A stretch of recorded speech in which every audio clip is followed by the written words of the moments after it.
Yo, what's good? It's your boy back with another video. Today we're going to be talking about how to start. Now, this is a reference to a few DMs, a few comments that I've been getting over the past month or so. And just how do I start YouTube? How do I start posting online? How do I start selling my artwork? So we're going to be talking about that today, so stay tuned. For digital art tips and tricks, subscribe to my channel.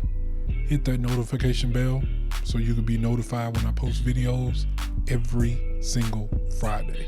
Now let's start right off. We're going to start right off and we're going to read this comment that I got.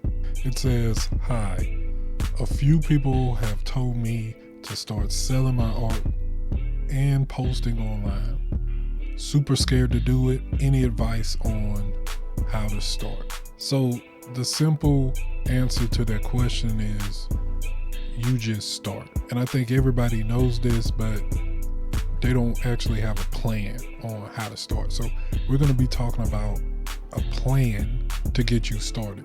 So first of all, what you want to do is you want to start step by step.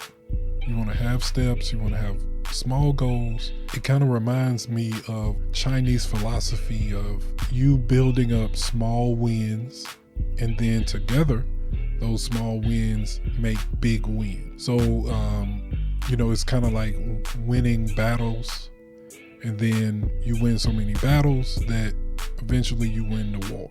So how do you do this? So you set goals, you set small goals.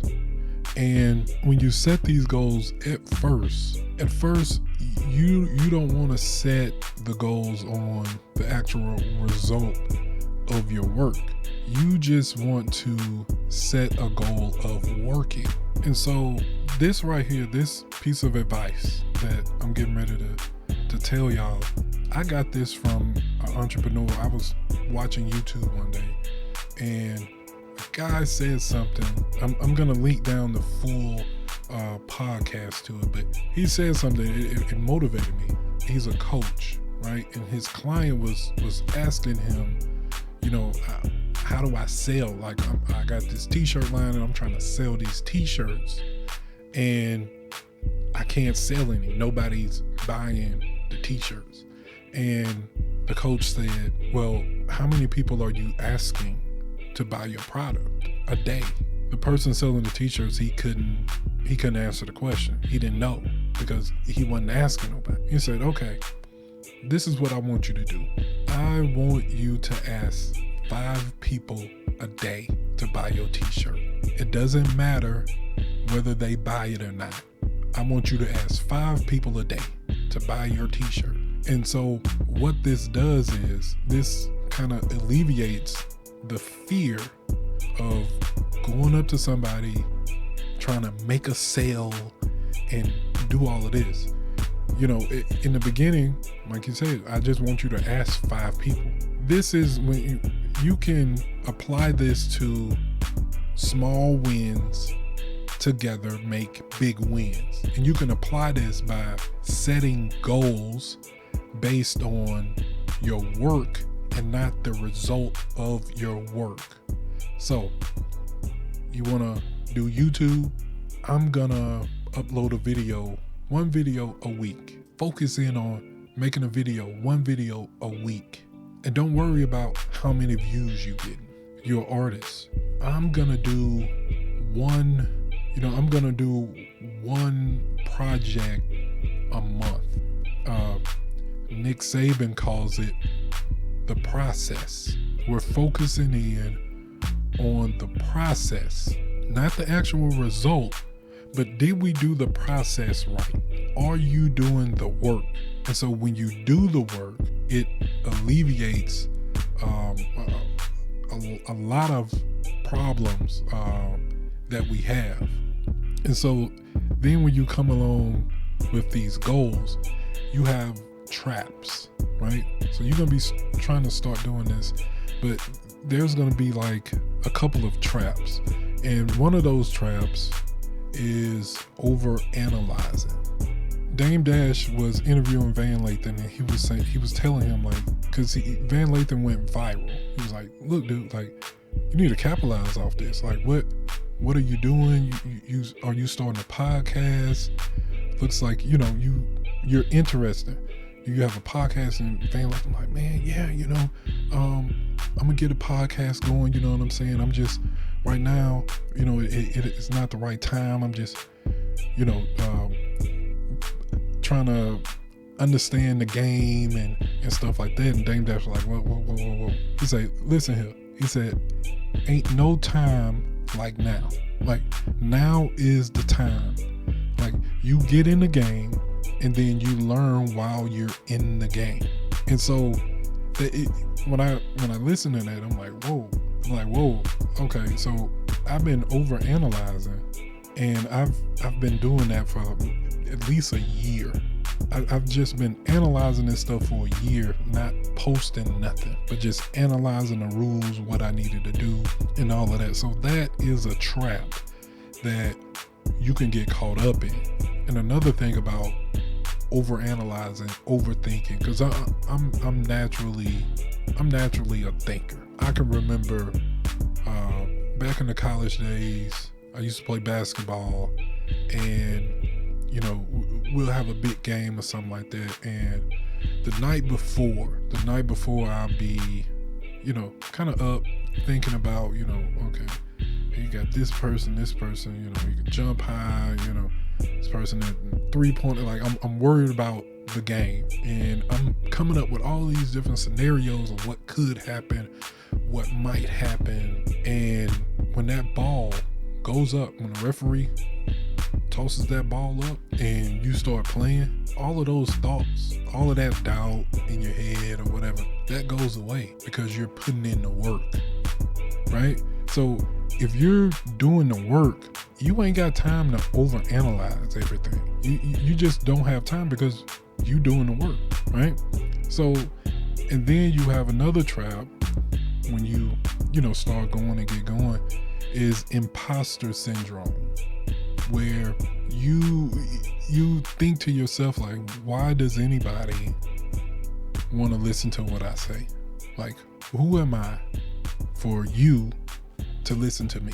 And I went through this a little bit, but how you get out of this is, you know, what I did was, I just remember back to when I was small.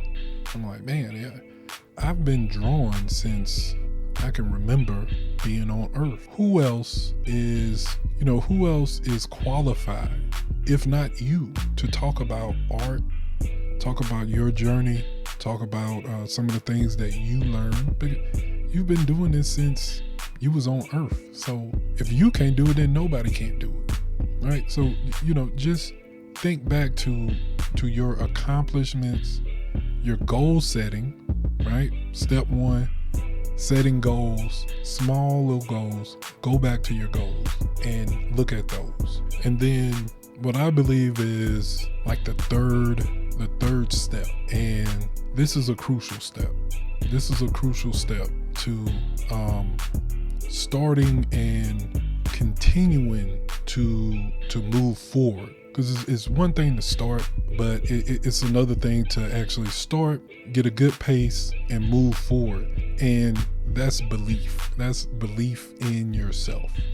And, you know, a lot of people underestimate belief. They don't really know how powerful belief is. You have to believe in yourself. And, you know, once you start to believe in yourself, your actions will start to change.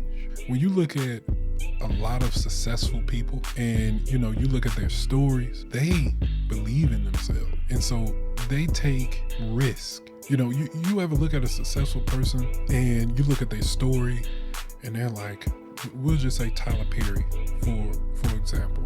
Tyler Perry said he quit every single job he ever had because he knew he wanted to write plays. And every time he got an opportunity to write a play and it conflicted with his job, he quit. Now other people around him looking at him like, I wouldn't quit. Like, how you gonna live? How you gonna do this? How you gonna do that? Tyler Perry believed in himself, and you see this with a lot of successful people on just them taking risk that you looking at, you're like, I wouldn't do that.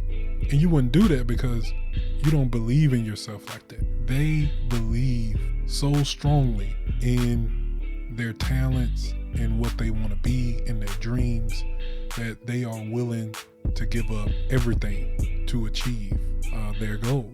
How do you get to the point of you just believe in yourself, right? And you start taking action, you start investing more in yourself. It starts back to step 1. So about time you get to step 3, which is belief.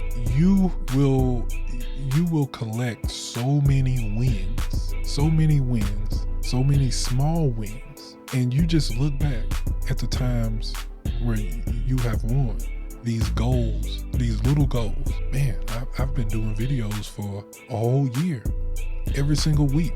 I haven't missed a video every single week. Now you start to believe in yourself. You believe that you can do it, right? Like Waterboy. But you start to believe in yourself. To go over it on just how to start, and this is how to start anything. This is universal. So you start by starting, right? So you start by starting, and you set small goals, and those goals, starting off, needs to be based on work. I'm gonna draw X amount of drawings in a week. I'm gonna do X amount of videos in a week or a month or whatever. And you need to meet those goals. And once you meet those goals, you're gonna feel good about yourself. You're gonna have confidence. You're not gonna be overanalyzing because you putting in the work. You putting in too much work for you to even start to doubt yourself. And then you will start to believe in yourself. And then once you believe in yourself, then you really start investing in yourself. Other people are gonna start treating you a little bit different because they see that you believe in yourself.